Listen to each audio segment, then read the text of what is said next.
Your creation suddenly articulate with 1,000 tongues to lift one cry. And from north to south and east to west, we'd hear Christ be magnified.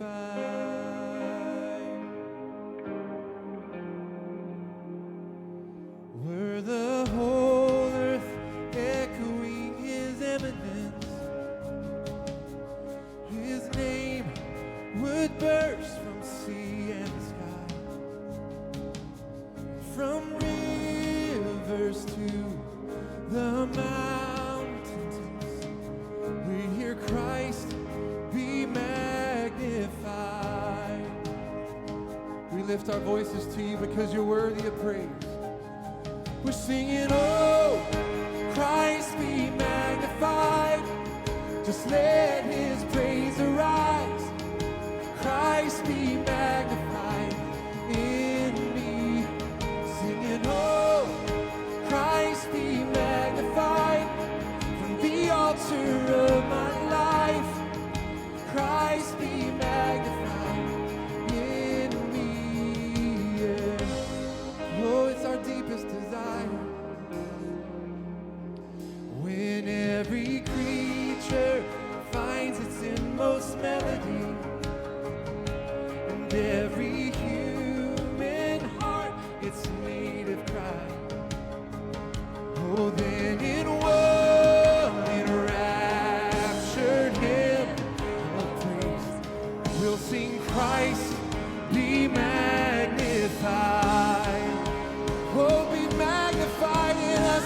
Oh, we're singing, oh, Christ be magnified.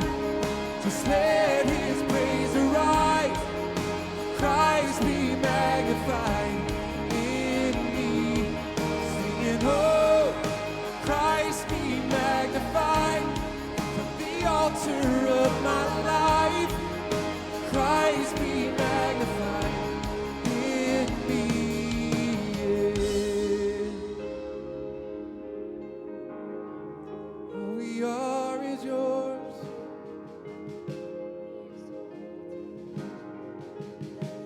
We reflect your goodness, your love. Oh, we love you, Jesus.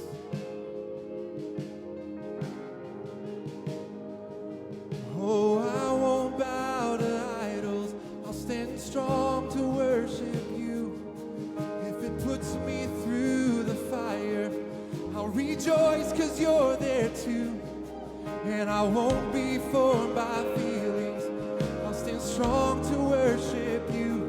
'Cause if the cross brings transformation, they can hang me there with you. 'Cause death is just the doorway to your resurrection life. And if I join you in your suffering, then I'll join you when you rise. And when you return in glory with all the angels and the saints, our hearts will still be singing. Our song will be the same. Oh, Christ be magnified. Just let our praise arise. Christ be magnified in me. Singing, oh, Christ be magnified. From the altar of my life, Christ be magnified in me. Singing, oh, Christ be magnified. Just let his praise arise. Christ be magnified in me. Singing, oh, Christ be magnified. From the altar of my life, Christ be magnified in me. Oh, I won't bow to idols. I'll stand strong to worship you. If it puts me through the fire, I'll rejoice 'cause you're there too. Oh, I won't be formed by feelings. I'll hold fast to what is true. If the cross brings transformation, it can hang me there with you. I won't bow. I won't bow to idols. I'll stand strong to worship you. But if it puts me through the fire, I'll still rejoice 'cause you're there too. I won't be formed by feelings. I'll hold fast to what is true. 'Cause if the cross brings transformation, it can hang me there with you. Because death is just a doorway into resurrection life. And if I join you in your suffering, you promise that I'll join you when you rise. And when you return in glory with all the angels and the saints, our hearts will still be singing. Our song will be the same. We're singing, oh, Christ be magnified. Just let his praise arise. Christ be magnified in me. Singing, oh, Christ be magnified on the altar of my life. Christ be magnified.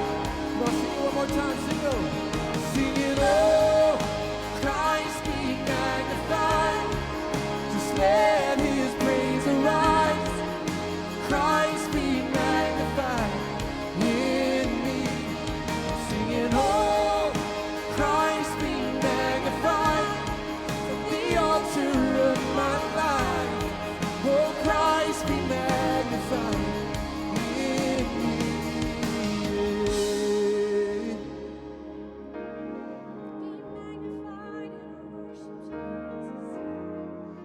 Be glorified. Come on, let your praise rise. Be glorified in me. Oh, you made me to worship. You created me to praise you. Oh, I will sing to you. I will sing to you.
Began to read and study about the genius of Jesus, and I almost was offended at the term.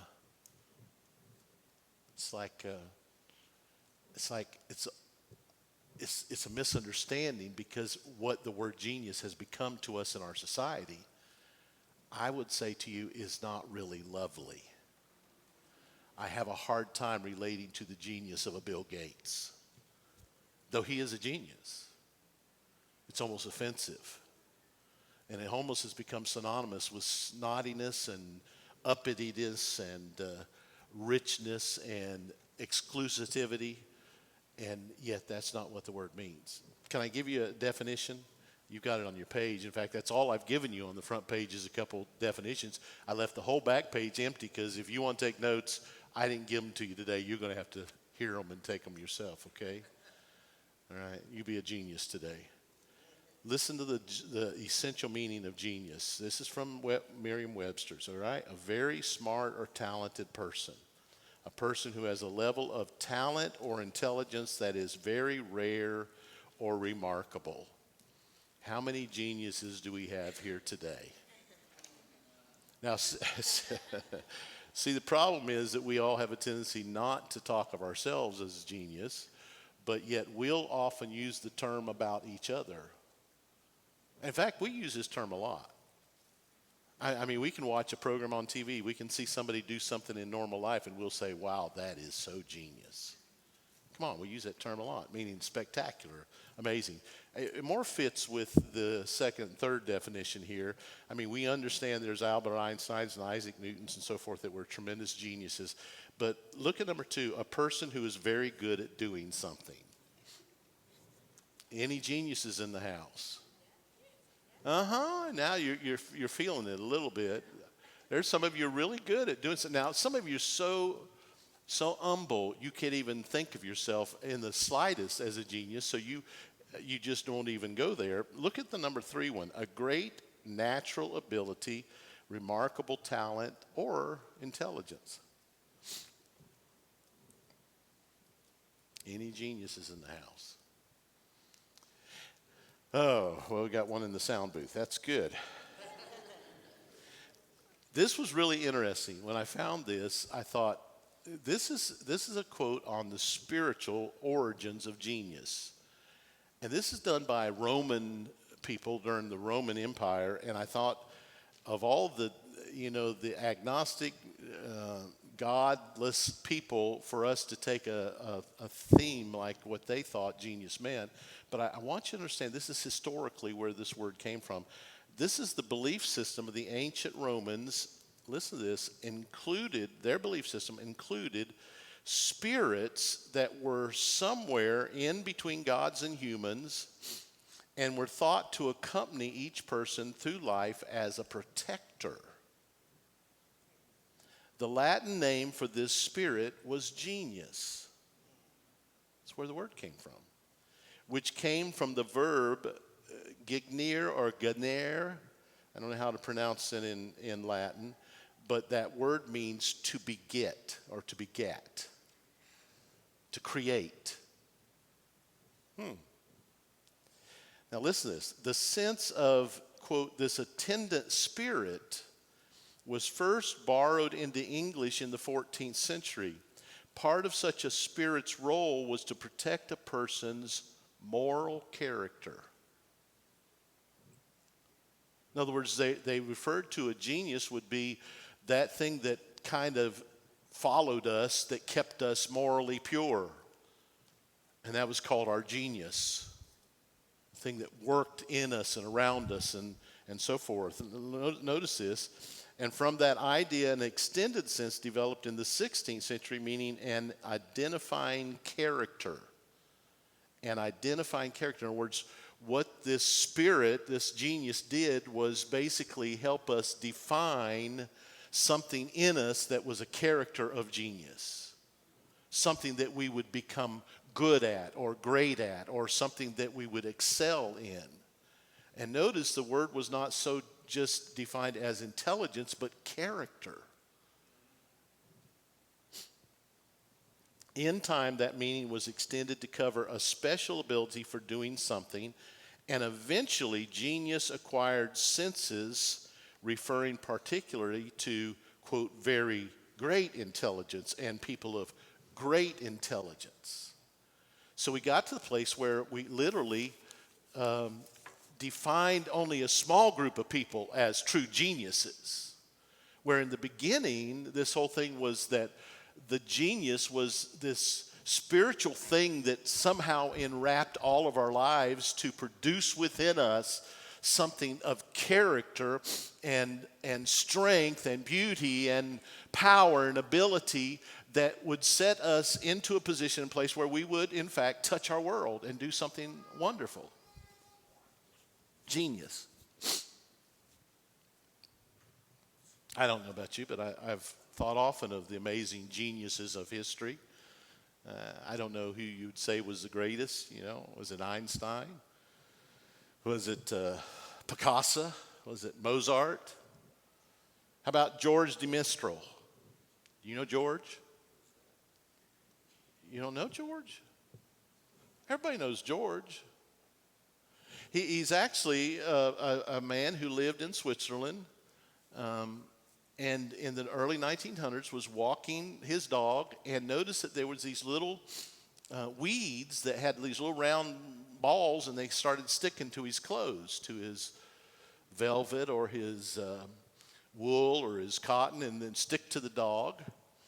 And so walking and having these things attach themselves to him, he went home and took one and put it underneath a microscope and looked at it and found out these little balls that would stick to everything were made of these little hooks that came out of them. And so he thought, well, you know what? If I could just create this and put it in two pieces of material, they would stick together.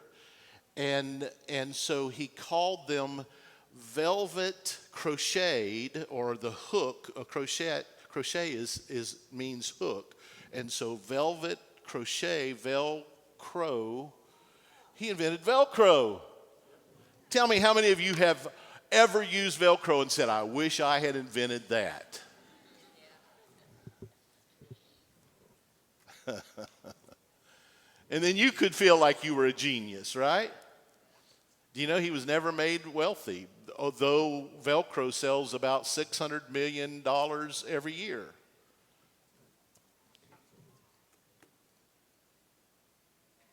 I've another one of those kind of creative things I've always wondered about was, and wishing I had created, was duct tape. Do you know where duct tape came from? You probably don't know her name. Her name is Vesta Stout, Stoudt. She worked in a ordnance or ammunition plant in World War II. And she happened to have two sons that were in the Navy. And she was responsible for them crating up all this ammunition that they would send to the guys in the Navy ships and all the Army and Marines or whatever it was. And they only had paper tape that they would use, and the paper tape would often become loose and fall apart and not hold well. And so she thought, you know, if you could take a cloth-based tape and put the goo on it, then it would hold the boxes better. And she went to her bosses at the ammunition place and told them about it. But she was a woman, and she wasn't smart enough to create anything. And so they just poo-pawed her creation. So she wrote the President of the United States and said to President Roosevelt, I think this would work, sent pictures and dynamics. He loved the idea, and all is history. Duct tape became, she never actually got rich over it, though she created it to preserve the lives of her two sons. I wonder how many creations have come, how many geniuses have been birthed out of necessity, out of issues where there was things that needed to be done. I don't know if you've had kids, I will tell you that probably you would say one of the greatest creations is this little white kind of spongy thing that's about this big that is called a magic eraser. You all know what they are?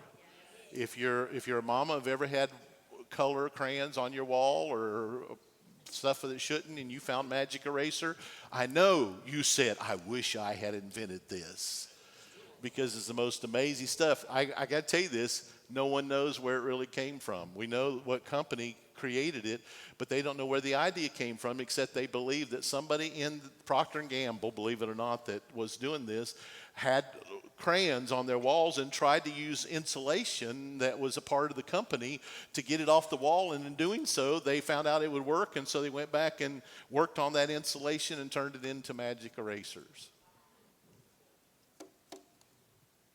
I know this is really exciting to you, but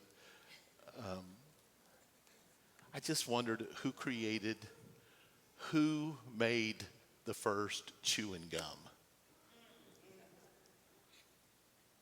See, these are, you know what? Honestly, there are things that have changed our world, have changed history, that are little tiny creations, and our lives are all different because of it. The whole thing with genius, the whole thing of creativity, the whole thing of And once again, I don't think it has to be just a one-time event. The thought is that God can produce in all of us a genius that we can excel in things that change everything around us. We can produce and we can, and I'm not just talking about, chewing gum. By the way, I'll have to tell you where it came from. Do you remember, do you ever heard the guy Santa Anna who was at the Alamo, the head of Mexico? Do you know he was exiled and ended up in New Jersey? You know this. And he wanted to become back leader in Mexico, and he brought this substance that they had in Mexico that they caught out of these trees. The tree was called a chicle tree, CHICL. And this chicle tree had this resin, and he, in New Jersey, trying to get money, went to a creative guy whose name was Thomas Adams, who was kind of an inventor, and produced this thing to him. And Adams said, I think I can take this rubbery stuff and make tires for automobiles. And he tried to do that, and while he was working with Santa Anna, he ended up, in working this stuff, found out that Santa Anna chewed it. And so he realized that this stuff could be chewed. It never made tires. So what you put in your mouth was once potentially a tire. I want you to understand that. So you're just chewing on a tire. But he basically put some flavoring in it, sold it to some stores, and it's all history. And it became chewing gum. In fact, do you know what the first chewing gum was ever created? You know what it was? You know what flavor it was? Spearmint. I'll show you what it was. No. It was, I've chewed this gum. It's licorice. That was the first flavor of chewing gum. I'm sorry, guys, but anyway.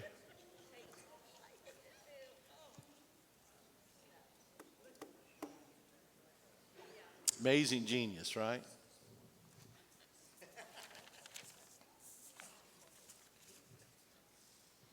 Do you know that Thomas Edison, that created lights, also created the phonograph or the record player?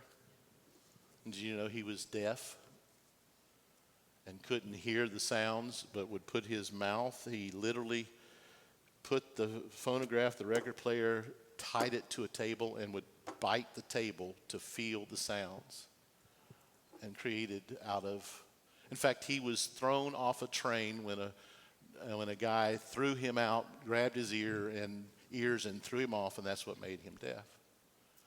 Do you know that Beethoven, one of the greatest symphony creators, was deaf? Went deaf in his 20s and his 40s, was totally deaf, and continued to make music and create songs. In fact, one of his greatest symphonies was called the Sixth Symphony, also called the Pastoral Symphony. And you can listen to it, and it was written completely when he was deaf, and it was all about rest and reflecting on the importance of how to keep your sanity when life had treated you roughly.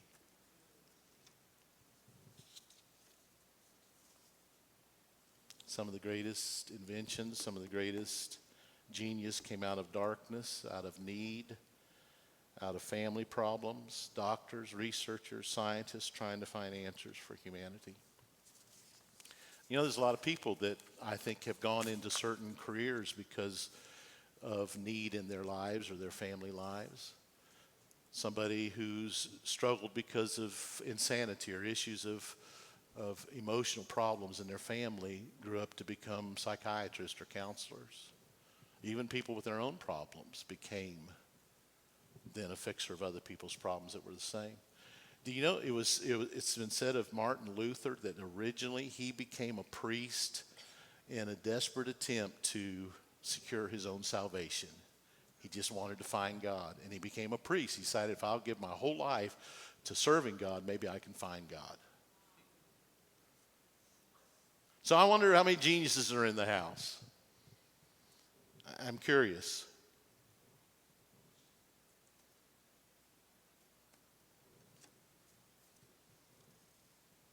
I see nobody willing to be a taker.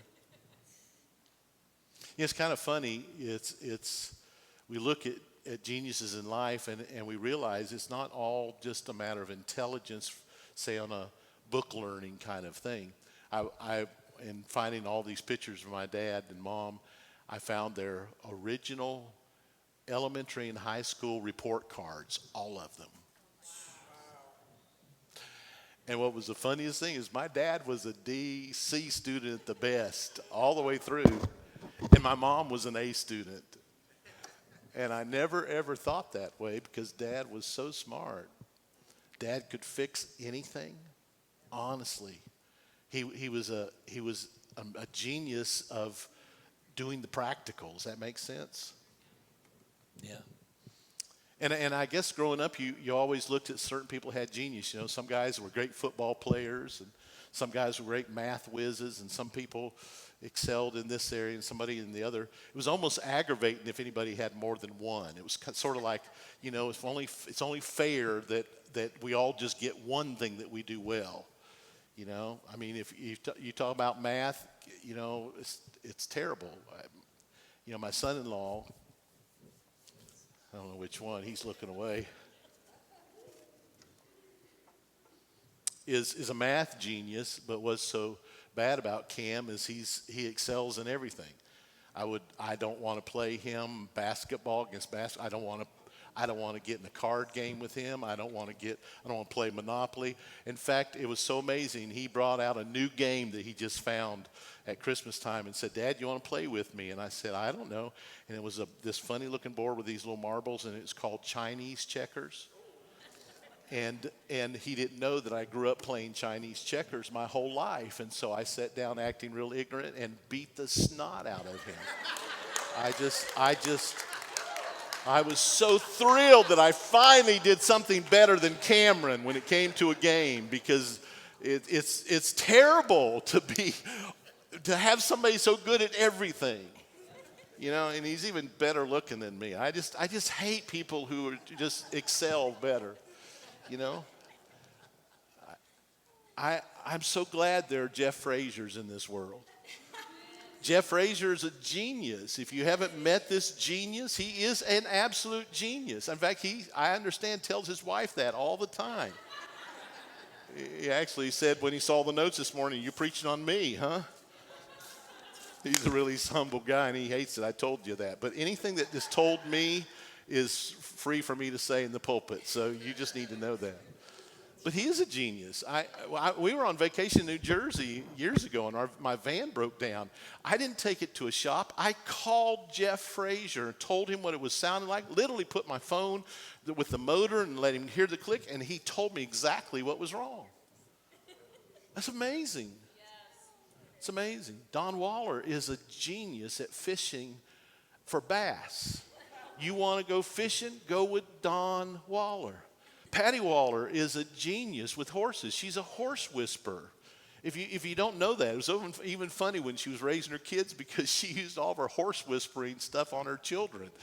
And she would talk about the specifics. Look, being genius is a matter of realizing that there are things in our lives that God has brought to a surface. And my only point today, and what I want to kind of deal with, is for us to understand that genius is a wonderful gift of God, where he, by his Spirit, not what the Romans said as though there's this, quote, attending spirit to everybody, but there is this Holy Spirit of God that is attending to our lives to try to bring us into the likeness of Jesus.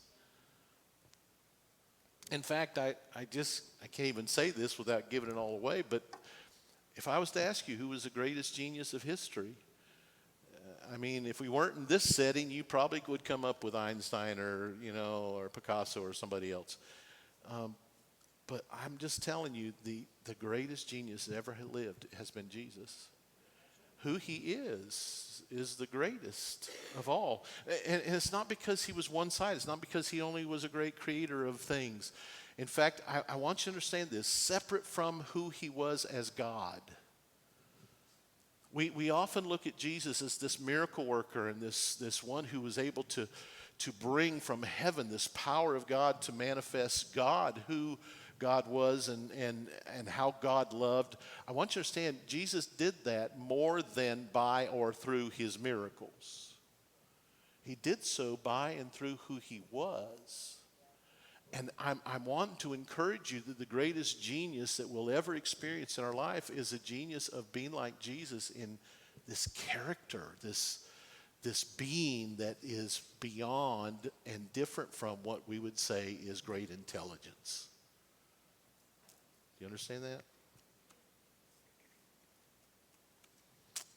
To deal with that, I'm going to pull your attention to a genius of Jesus. And once again, if this word bothers you, forgive me, because it's bothered me. But if you can apply it as I've given you in the definition, that genius is this amazing thing of allowing the very best of us to come out into a world where the best is needed to change that world. The creative things of God that we see in Jesus, and we're going to do this over weeks of time. In fact, can I just stop again and just say to you, every year we come to the end of Christmas, we face the new year, and the biggest deal in my life is to say, God, what do I say to these people in this new year? Where we're headed, and what's going to be the situation for 2022. Did anybody believe we'd ever be here? And in all the prophecies and all the things that I feel like are so imperative, you know what? Here's the bottom line. Whatever time we've got left, whatever time we will have here before Jesus returns, we've got to affect our world for the kingdom of heaven, and we've got to see things happen for the kingdom of heaven's sake, for Jesus' sake. And the only thing I could say to you is my reason for doing this series has been that I want us to be more like Jesus, because I'll be honest with you, the day and the age and the events that are surrounding us have a tendency to take us away from the character of Jesus, to where I find myself, I know you don't believe this, I find myself at times acting not like Jesus in response to a world that's gone crazy. I don't want to live that way. And so I'm going to approach a subject that I can't finish today. In fact, I'll go until we get ready to stop. But I want to talk to you about empathy.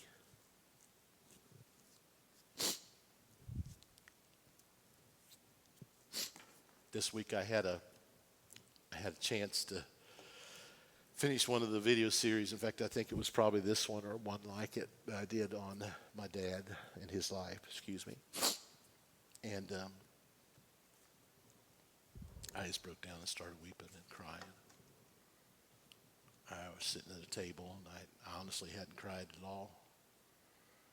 And Glenda was in the other room, and she heard me, and she just came in and put her arms around me. She didn't say a word. She showed a compassion and love, a caring, I think an empathy. It was helpful. It was healing. It was restorative. The problem with empathy, or could I call it emotional intelligence, is that there's really no way to weigh it. You want to go to college, it's hard to say, well, my math grades are not good, my English is not good, my science is not good, but I'm really emotionally intelligent. I got a whole lot of empathy. I mean, how do we even define that? How do we even weigh it at all? In our world, in view of what we call rational living, rational thinking, I think we've kind of put aside and pushed aside our feelings. It's also, as a result, produced kind of a toxic environment in the world of business, to where the bottom line is not how you feel about something, whether or not you have relationships, even in the corporation, whether you connect with each other. It's whether or not you produce. And so, truthfully, most of us, I think, kind of see empathy or caring as a weakness. Until and only if we meet Jesus will things change that way. I mean, if you're going to play basketball, you don't want to say my greatest strength on the basketball course is empathy. Play football with somebody. Cameron has no empathy for any other team when they play Clemson. No matter how good they do, the guys get hurt. He doesn't go, oh, I'm so sorry those guys got hurt. He just, there's no empathy. There are times where we don't want empathy. Have you been angry enough this year and last year to look at situations and say, I don't want to feel bad about that. I don't have any empathy for the world leaders. I mean, if we had the character of Christ, I wonder if we would feel differently when we see our president just fumble and fall all apart and not be able to even keep two sentences together.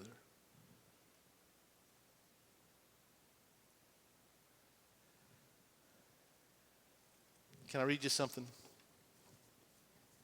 If Jesus reveals one great insight about genius, it is that empathy is the highest form of intelligence. His story is a tale of a relentless love for God and for humanity. An answer to the question, quote, what would it look like if absolute pure love took on flesh and blood? Jesus, he had an emotional genius. Jesus had an empathy. He was a history maker. What he did to love and to touch people's lives and to care for humanity changed all of history. We never were the same once he came to love and to feel and to give. Changed everything. The greatest truth of the incarnation, Jesus, God, became man, was not that Jesus came, listen to this, simply to ensure that we understand God. Jesus came so that we would know that God understands us. That's what Jesus wanted to show. He would have never been able to do that by anything he told us. But because of the way he lived, the way he loved, the way he gave, he was saying to us, I'm doing this so you'll understand God understands you. And because of that, he still loves you.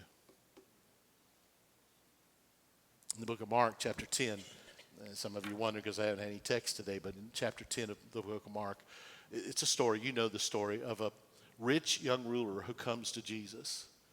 And he comes to Jesus honest, and he's seemingly just this beautiful young man who's loaded. I mean, he's had an inheritance passed down from him from his parents or parents, and he comes in, he simply wants to be a part of Jesus and his crowd. And he wants to know, how can I inherit eternal life? How can I be a part of your group? I want to follow you. And what does Jesus say to him? Do you remember? Jesus, perceiving he has great wealth, he says, even though he knows that, it's like he understands who he's talking to. Jesus could have made it easier for him, right? You would think if Jesus really had empathy, he would make this easy. He said to him, go sell everything you got and give it to the poor and then come follow me. And what does the Bible say about it? He went away brokenhearted. This rich young ruler was brokenhearted because he went away sad because he couldn't give up his stuff. But in the midst of that, I don't know if we would understand this, because our tendency might be to be a little critical at that point and say, you know what, he's a sweet kid, but he ain't got his priorities right. I don't know that I wouldn't be a little critical. You want to be a part of me, but you're not willing to pay any price here to do it, right? The Bible says one thing about what Jesus thought in this process, in the middle of this whole conversation. It says, and Jesus looked at him and loved him.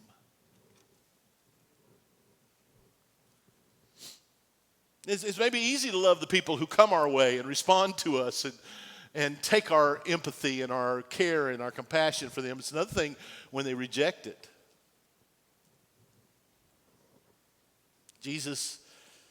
He angered religious leaders. You know that when he embraced broken and outcast people.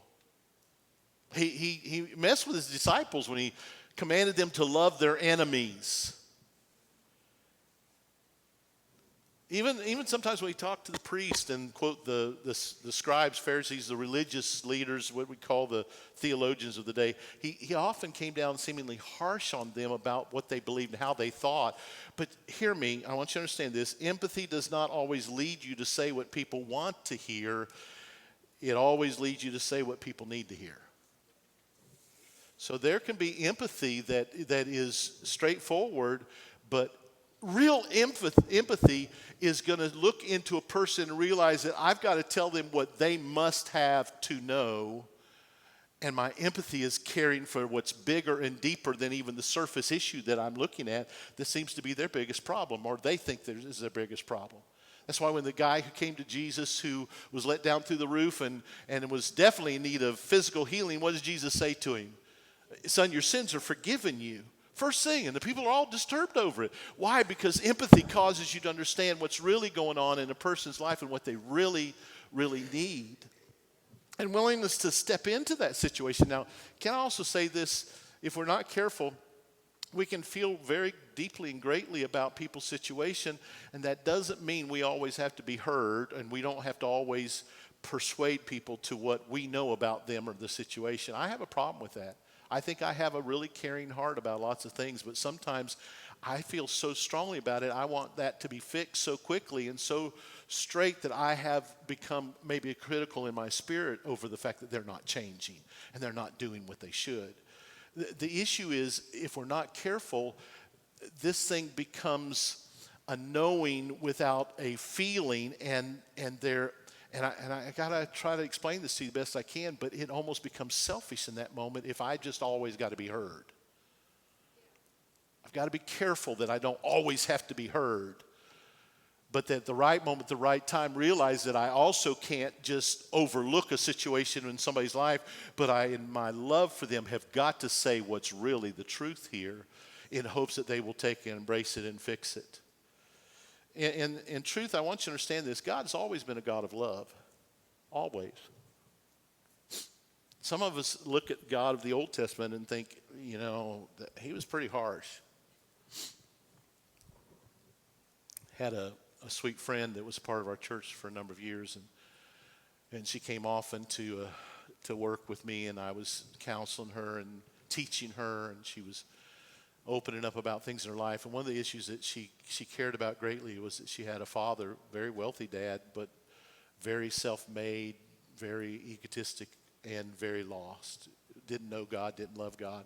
And one of the things he had said to her often was, I don't know how you can serve a God who is the God, and he was talking about the Old Testament God who commanded people to kill people, and he was going through all this stuff. And so she began to study the Old Testament and the prophets and the prophecies. And she came to me one day and she said, Pastor, you know what I have found out? That in all of the prophecies where God spoke directly and spoke of judgment and he spoke to them of law and the fact that if they didn't change, things were going to happen.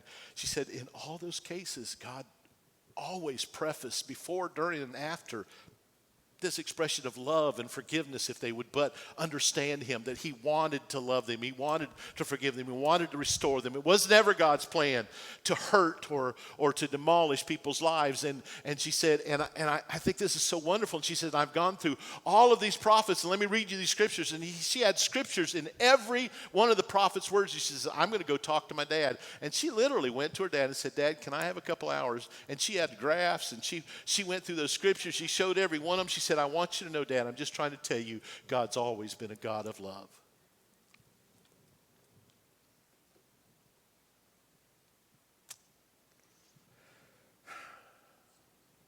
By the time Jesus showed up, it had been literally hundreds of years since God had any friends. Hundreds of years since he'd talked with somebody face to face like he did with Moses. Hundreds of years since he had a friend like Abraham. And by the time Jesus came, they had spent, historically, Israel had spent 400 years in darkness where there wasn't a preacher, there wasn't a priest, there wasn't an angel from heaven, there wasn't anybody declaring the goodness of God for 400 years. And all they had left of God, they had no memory of a loving God. All they had was a God of laws and regulations, and they had all of them written out. This is who God is, and Jesus shows up. The love of God had long been lost and forgotten.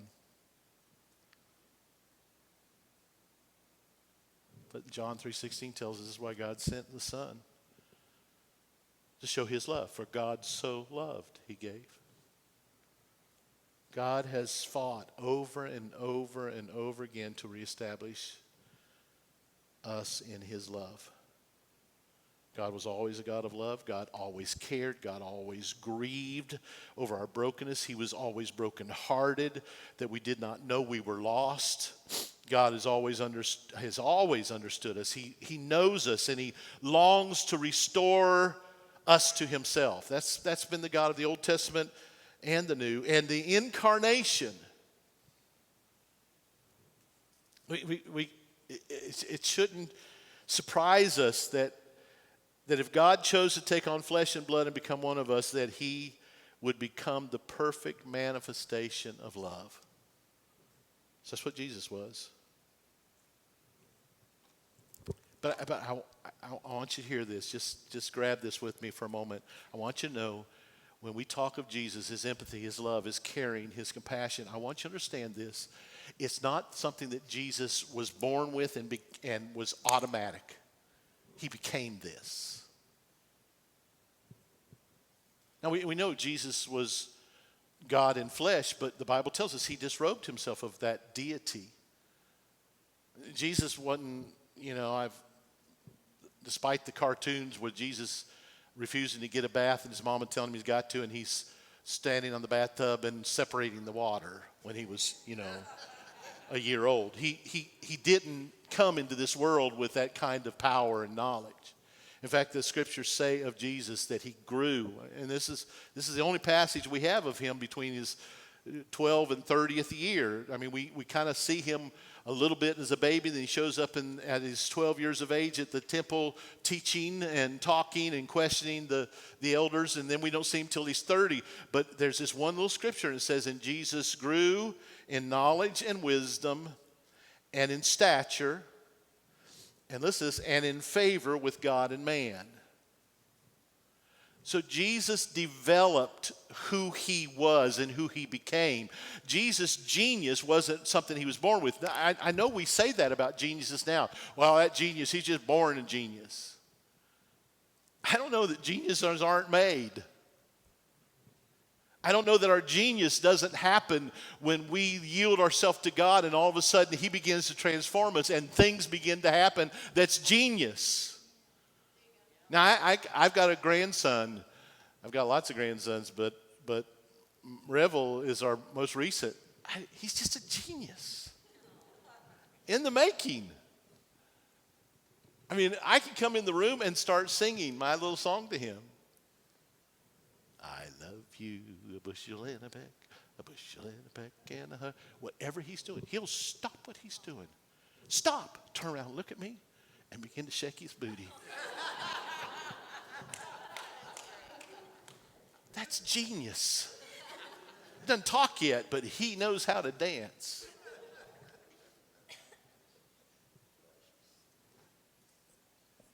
One of my favorite movies was the movie called The Help.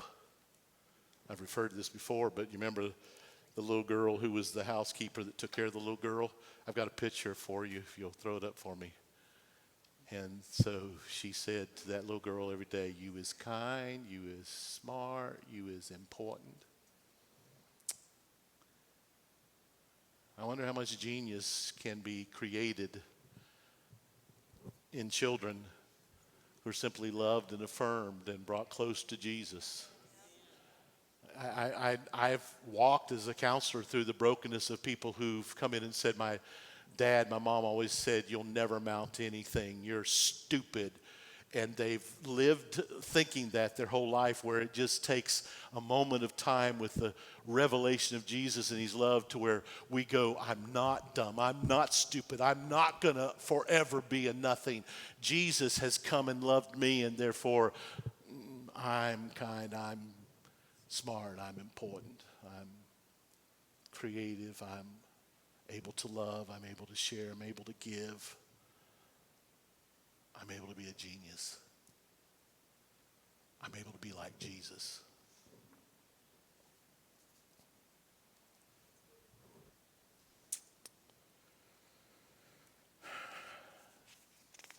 I have so much to share, but I don't want to go too long today. I guess one of the big deals about empathy, and I'm only scratching the surface, is that empathy is a feeling for someone else that is deep and connected. And I guess in my heart, I wonder why God would even want to share our feelings.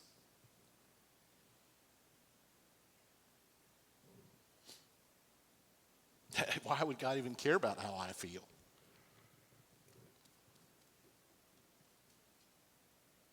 Why would he consider it appropriate to come down to our level so that he could, quote, empathize with us, his creation?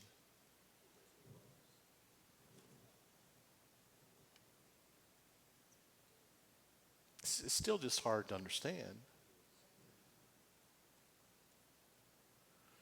We mix up words that we kind of call synonymous with empathy or caring, and words like compassion, sympathy, pity. Let me just kind of sum this up. I'll just do this quickly. Those words are not the same. In fact, the word pity, pity is actually from the word where we get rooted in the word piety. Pity is actually kind of a concern for people who are less fortunate than you. So pity in itself has like a standard of I'm here and they're there.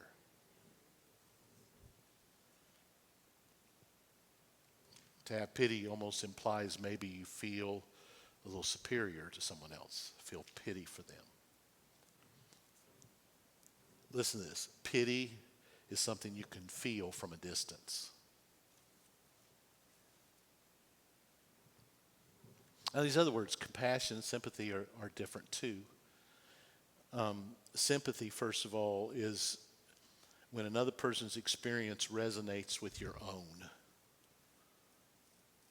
You might not know exactly what they're feeling because you can't maybe just relate to that. For instance, when Glenda was pregnant, how many times? 20, Glenda?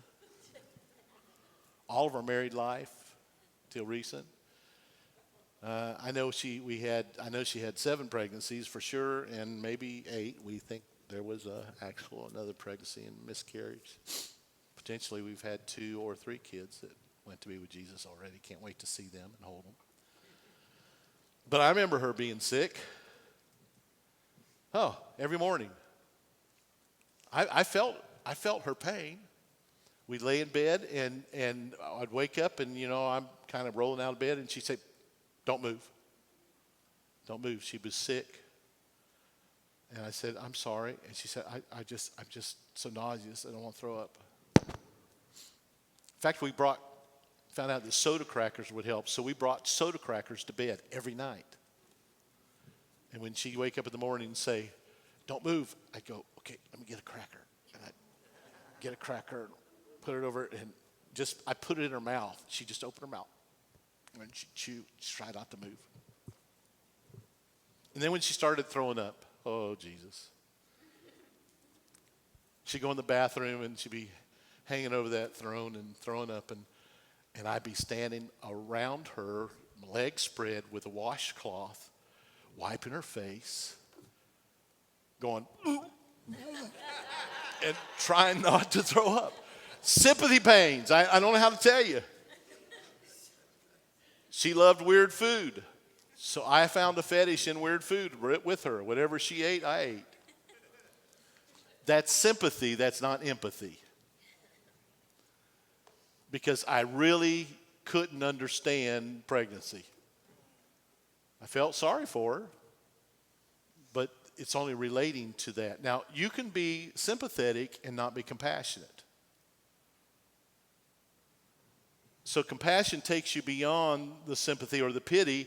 Pity is very often just, oh, I feel pity for them, I feel bad for them, and you don't have to get near it. Sympathy kind of commands you to at least get close enough to offer, to talk, to express. But to go beyond that, that's compassion. That's when you do something about it. But they're neither one, any of them, synonymous with empathy.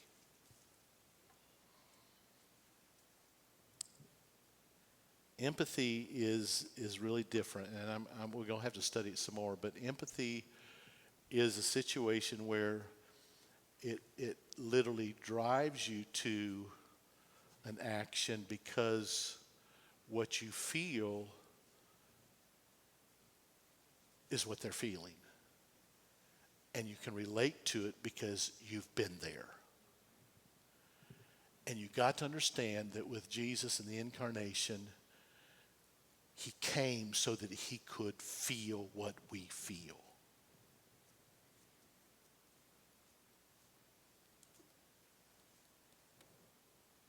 And that result or that response to Jesus was he loved like no one has ever loved.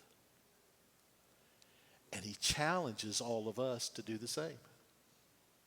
He wants us to find the kind of genius that will rock our world. And in 2022, I'm going to tell you this. Pity won't be good enough. Sympathy won't work. Compassion, even that's not based on real empathy, becomes usually just shallow do-goodism.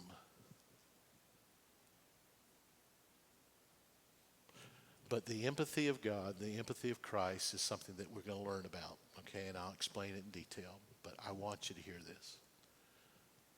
It cannot be done at a distance. And that's why Jesus came close. And that's why I will tell you this. I only got through 4 pages of 19 pages. I will tell you this, that when you struggle in life, and Jesus comes to your side, and he says, I understand, he understands. When he says, I love you, and when he doesn't just pity us, he doesn't just care about us, he doesn't just show us compassion, he feels for us. That's how he loves us when we're unlovely. That's how he's able to still be there when everybody else would leave us. And my expression to you today is, I want to see genius like this, like Jesus has got. I'll be honest with you. I don't care what kind of genius is here in this room. I don't care whether you can fix cars, whether you're math, whiz, whether you fish well. I don't care what kind of genius you got. If you live your life without the genius of empathy and the love and care that God has given, you'll feel yourself empty. So we're going to study genius. We're going to study Jesus as our example, the man who changed everything. And I don't know about you, but I'm wanting to step into history, present day, to change everything.